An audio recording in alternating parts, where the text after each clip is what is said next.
ভোটের আগে রাজ্য বিজেপির নির্বাচনী কমিটি 20 জনের নির্বাচনী কমিটিতে গঠন করা হয়েছে এবং সেখানে কমিটিতে রয়েছে সুকান্ত, শুভেন্দু এবং দিলীপ ঘোষ, রাহুল সিনহা প্রার্থী বাছাই সহ একাধিক দায়িত্ব কমিটি বেঁধে দেওয়া হয়েছে এবং বিজেপির পক্ষ থেকে বলা হয়েছে, বিজেপির হাইকমান্ড থেকে বলা হয়েছে, স্বরাষ্ট্রমন্ত্রী অমিত শাহ এবং জেপি নাড্ডা জানিয়েও দিয়েছেন যে এই যে দ্বন্দ্ব, অর্থাৎ রাজ্যের মধ্যে যে বিজেপি নিয়ে দ্বন্দ্ব, সেই দ্বন্দ্ব এবার কাটিয়ে উঠতে হবে এবং লোকসভা ভোটের আগে 20 জনের নির্বাচন কমিটি গঠন করা হয়েছে, যেখানে রয়েছেন রাহুল সিনহা, যেখানে রয়েছেন দিলীপ ঘোষ, সুকান্ত মজুমদার এবং শুভেন্দু অধিকারী এবং এই 20 জনের কমিটির মাথায় রয়েছেন শুভেন্দু অধিকারী, সুকান্ত মজুমদার।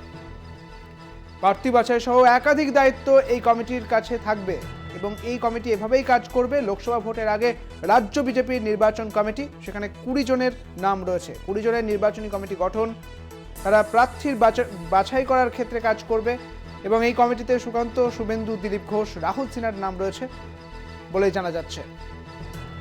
আমাদের সঙ্গে রয়েছেন আমাদের প্রতিনিধি দেবাশিস সেনগুপ্ত। দেবাশিস, কি জানতে পারছো?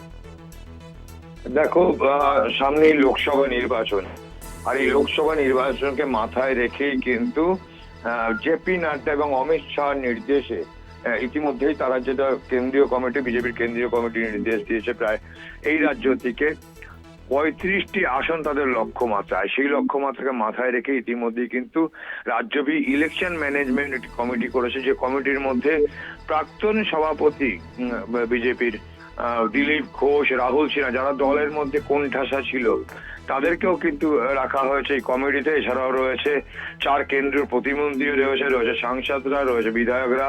সুকান্ত মজুমদারকে মাথায় রেখে একদিকে সুকান্ত মজুমদার, বিরোধী দলনেতা শুভেন্দু অধিকারী সহ, এবং এর পাশাপাশি কেন্দ্রীয় কমিটির যারা পর্যবেক্ষক আছে তাদেরকে রেখে 20 জনের একটি কমিটি করা হয়েছে, যে কমিটি কিন্তু মূলত এই রাজ্যের নির্বাচনের ব্যাপারে প্রার্থী বাছাই থেকে শুরু করে এখন থেকে সবকিছুই করবে, কিন্তু এই কমিটি সবকিছু দেখবে, এমনটাই কিন্তু বিজেপি সূত্রে খবর।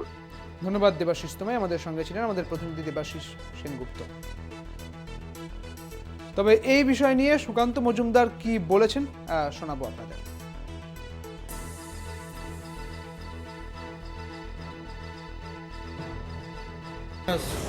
হ্যাঁ, ইলেকশন কমিটি আমাদের অ্যাপ্রুভ হয়েছে কেন্দ্র থেকে, সেটা গতকালই আমরা সেটাকে ছেড়ে দিয়েছি সাধারণের জন্য।